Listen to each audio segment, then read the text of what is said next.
Dinas Sosial Kota Palembang membuka posko bantuan bencana Sumatera selama 3 hari sejak 1 Desember 2025, sesuai instruksi Wali Kota. Posko yang berlokasi di halaman kantor Dinsos di Jalan Merdeka itu menjadi titik pengumpulan bantuan dari masyarakat dan ASN Pemkot Palembang. Dalam 2 hari bantuan yang masuk mencapai 2 ton beras, 210 dus mie instan, 180 kg gula pasir, serta berbagai kebutuhan dasar lainnya, seperti popok dan perlengkapan harian.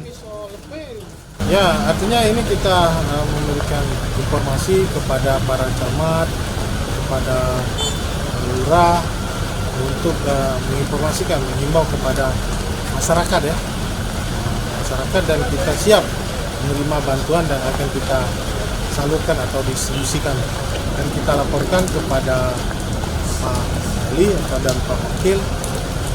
Secara teknisnya akan kita sampaikan dan akan kita distribusikan segera.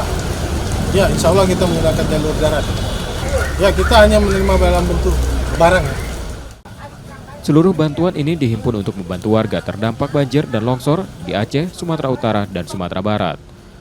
Muhammad Reza Palevi, Kompas TV, Palembang, Sumatera Selatan.